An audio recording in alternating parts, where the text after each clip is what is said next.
In this video, I do an unboxing of Zombicide White Death.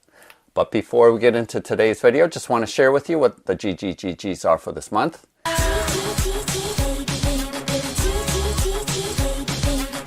Each month, Bob the Beholder picks some of my Patreon supporters to receive gratitude gifts. And for this month of October of 2025, we have 2 pledges for the Darkshire 3 Kickstarter, 2 pledges for the Beyond the Trenches of Despair from Saucerman Studios, and $100 going towards a crowdfunding campaign, which my Patreon supporters are currently voting upon.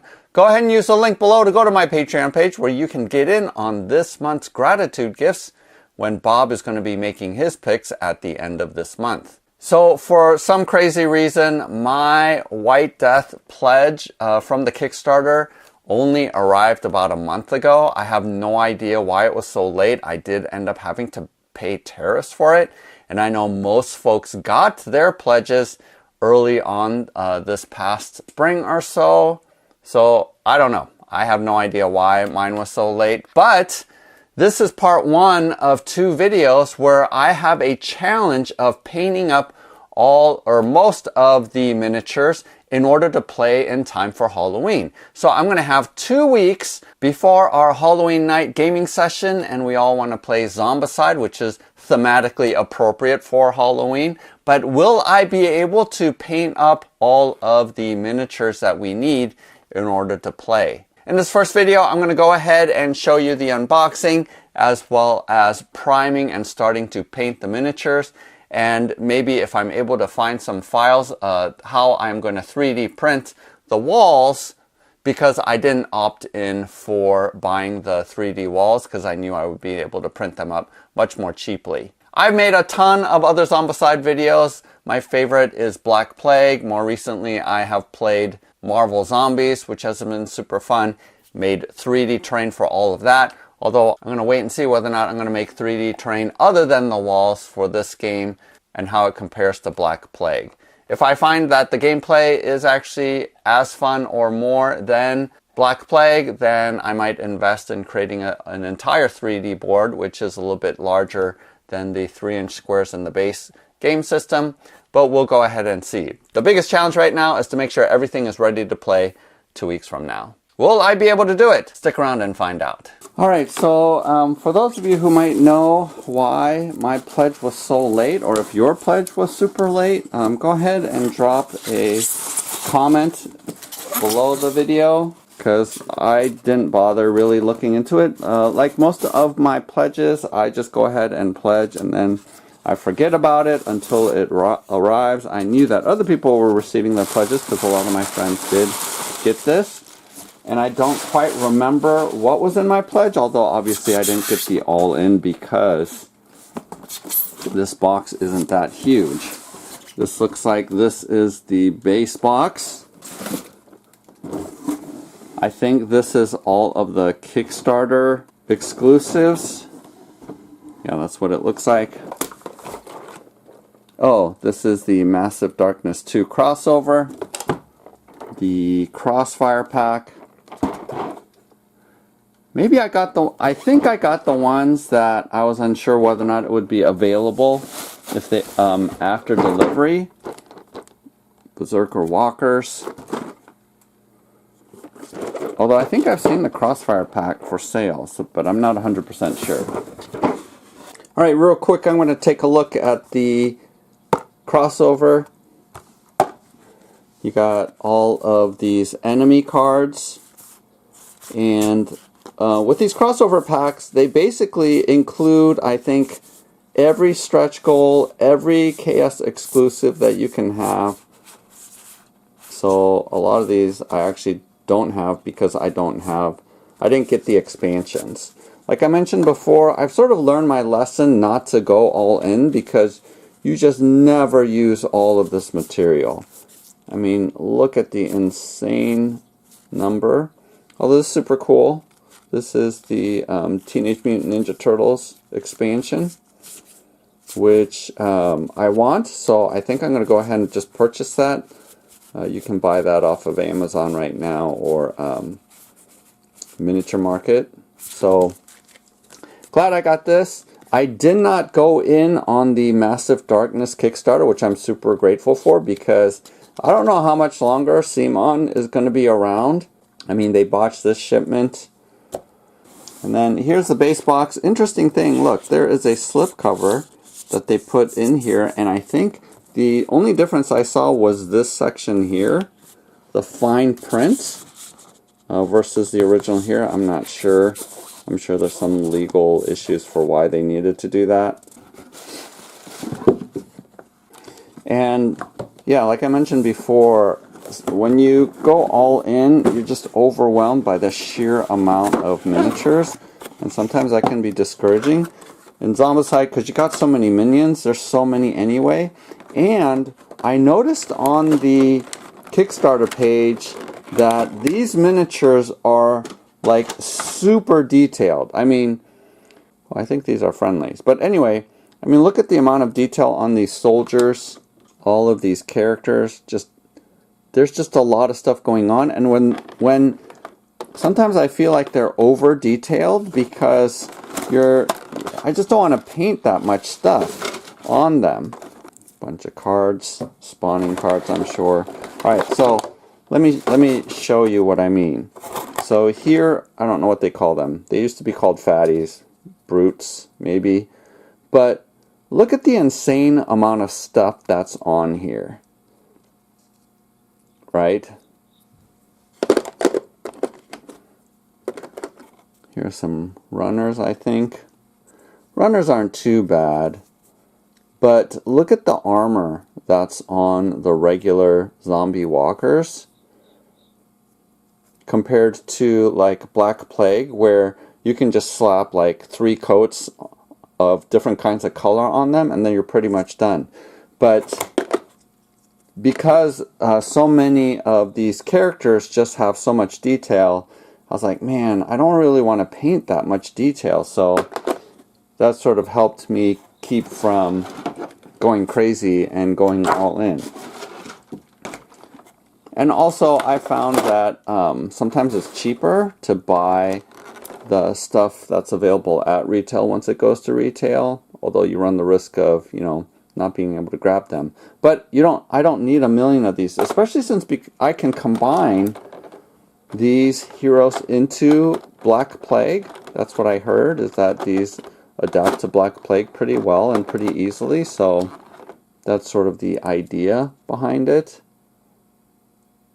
And plus, I don't need a million different varieties of abominations, because sometimes it's just a pain to keep track of all their different abilities. So as usual, I think the quality of the miniatures are pretty good.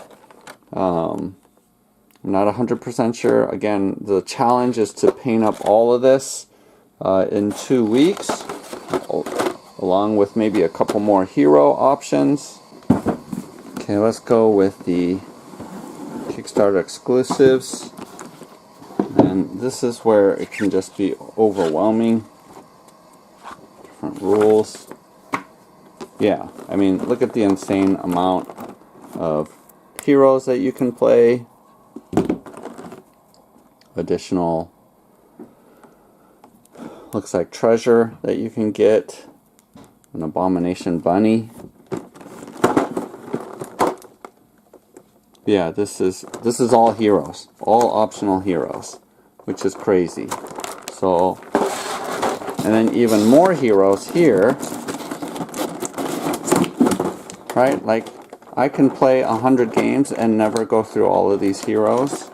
So here's an example of the sheer amount of detail found in these miniatures. I mean, which, you know, don't get me wrong, if you want that much detail, it's awesome, but it just slows down the painting process so much to have that much detail.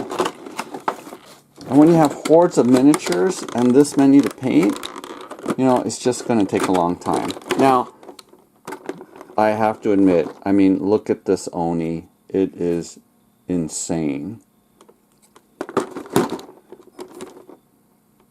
And this Tengu. So yes, these miniatures are amazing. So as a hobbyist and a painter, you know, I'm pretty happy with these, but yeah, it's going to take a long time. So fortunately, this isn't part of my goal. I don't need to have all these ready in 2 weeks, and I can work on this over time. Guys, let's check out the Berserker Walkers. And this is to flesh out some different enemies because the exclusives box didn't really come out with different hordes. So I'm glad that they offered. And I think this is an exclusive. I don't think you can buy these walkers. And again, I can incorporate this into Black Plague too. Crossfire pack actually gives you more allies, it looks like,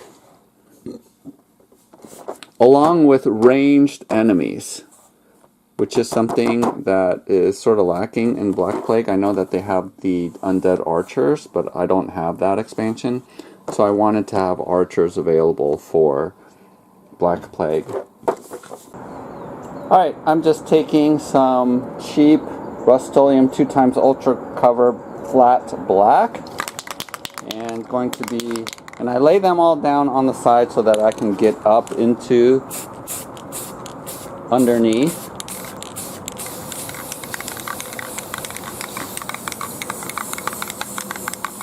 And I do sort of the non-airbrush version of Zenithal painting, highlighting.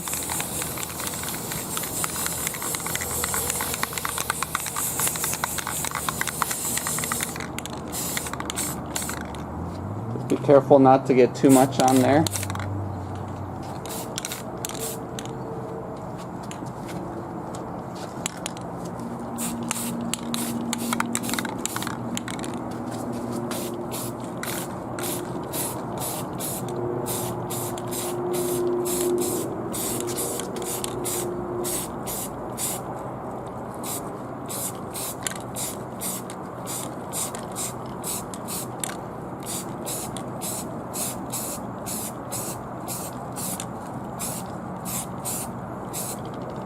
I'll wait for it to dry and flip them over and do the other one. Now you'll notice I didn't bother to get like these parts right here, because when I do the Zenithal highlighting with white, I'm spraying down and it'll just go in there. So mostly I just want to get the undersides of all the miniatures. Alright, now I go ahead and grab my flat white, and all of these are painted black from underneath. I'm going to hold this at a 45-degree angle and basically do a Zenithal like this.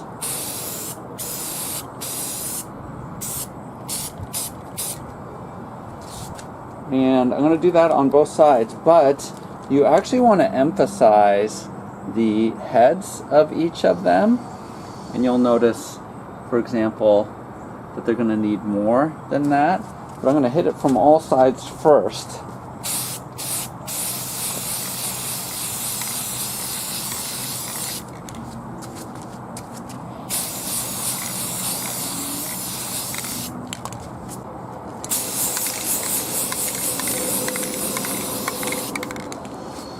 Then I'm going to face the front again and make sure that I hit the fronts of them, especially the heroes. I want to be more mindful of the heroes than I am all of the minions.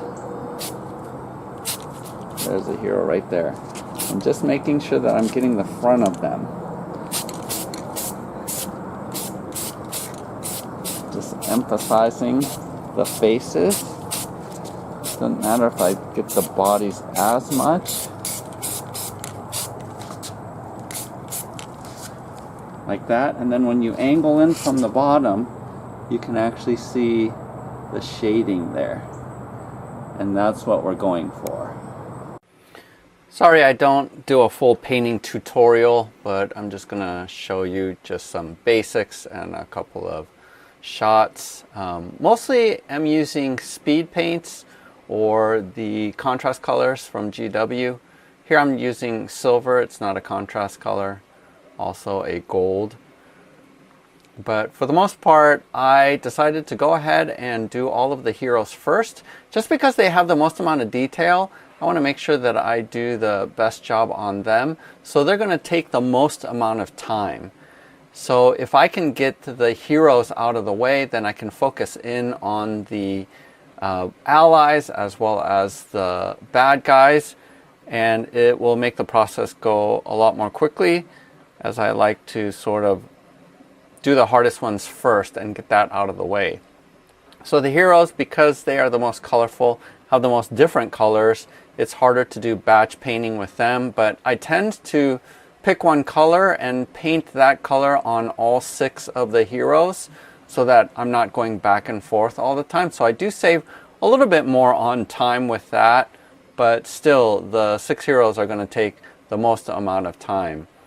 But here, just going through and painting up each one of the heroes, and I pretty much follow the cards, their hero cards, in terms of coloring. I don't stray too much from that, but try to make it match the cards as much as possible. That way you can tell on the board pretty quickly which miniature goes with your card. And for the most part, pretty happy with how these turned out. Again, didn't bother to do any highlighting, but just did one coat over the Zenithal, the spray Zenithal, and I feel like that's a quick way to do things. So finish these up, and I'm able to now try to do the guards, which are on your side.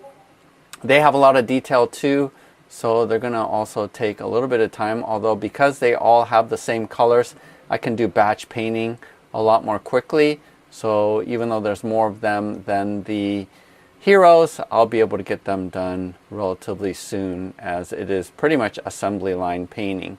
But again, just using the contrast colors and not bothering to do any highlighting, but trying to get these done as quickly as possible. Now, a couple of weeks ago, I did come out with a video using cheap markers, acrylic markers that I bought from Amazon, and go ahead and check out that link here. The reason why I decided not to use those is just because I do find it difficult to get the brush of the marker down into the crevices. So I feel like I do have a little bit more control over the coverage of the miniature. So that's why I decided to go ahead and use my typical method of speed painting, which is contrast color speed paints. Now all I have to do out of this first tray is the bad guys. There's a few runners that are included in here, 3 of them, and that's fine. I can just get some practice and figure out what my color scheme is going to be. Still went ahead and pretty much followed what was on their cards and making them the same color. And then the Necromancer is super colorful, has a lot of bits on him, so I also took more time on him as well. And for the most part, I'm pretty happy with how these guys turned out. I do paint the bases of all the monsters and enemies black, whereas the good guys are all gray. So I did manage to finish up the first tray, and hopefully that means the rest of the box, the minions, will go quickly. All right, so I went online to try to find some walls, and basically there's 2 options. One is in Thingiverse, and these are basically the 3 walls. The reason why I'm going with this, and again, links in the descriptions below, is because I think they look cooler. So you're just saving space. Although I'm going to be trying to print these out combined just to save assembly time, and I'll just see which one looks better. So once I downloaded all of the files, they are sort of flat like this and meant to be printed flat on the build plate.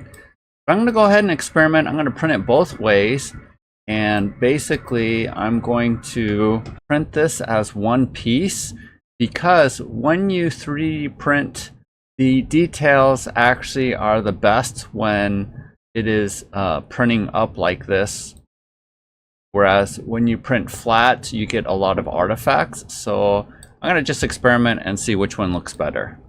Alright, so check this out in the slicer. Here I have the one I combined, and I always check the very bottom layer to make sure that I'm getting a good print and bed adhesion. I did have to modify these as they're slightly raised off of the bed, and I basically extruded it down so that I have a solid spot. So this is good.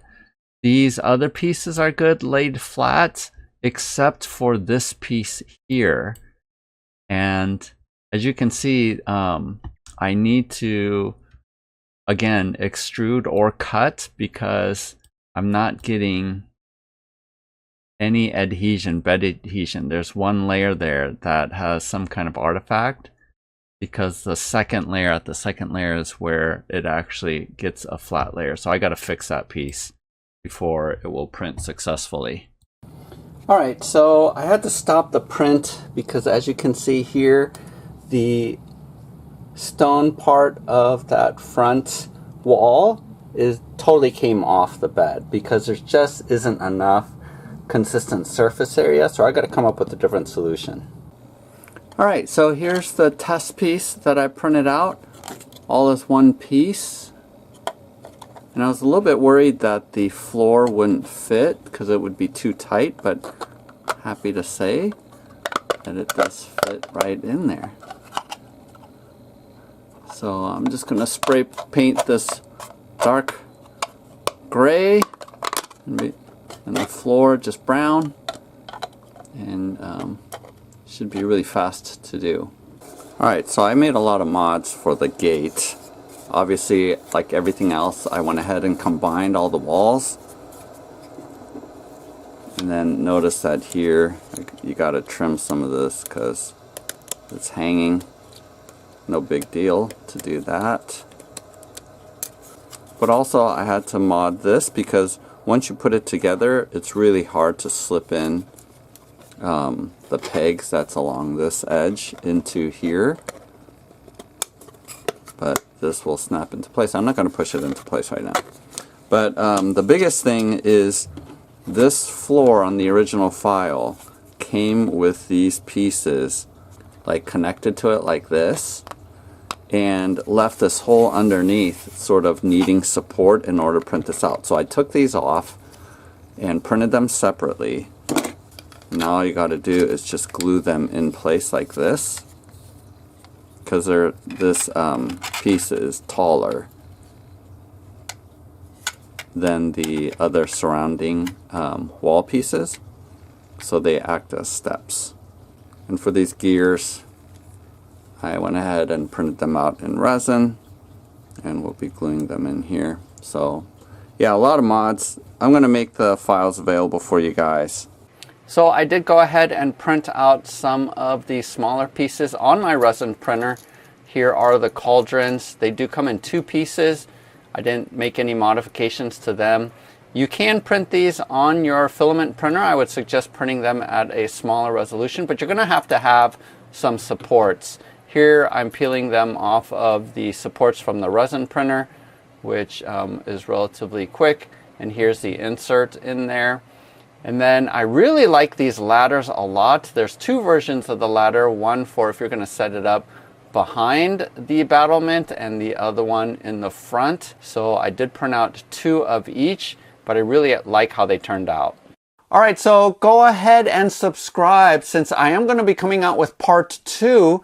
Let's see if I can get at least the base box all completed, all 83 miniatures, painted up in time for 2 weeks from now for Halloween, and I will report back whether or not I'm successful. And if possible, maybe throw in Crossfire, the Berserker Walkers to be able to play for that first game, or the Teenage Mutant Ninja Turtles. Again, use the link to go to my Patreon page if you want to get in on this month's gratitude gifts.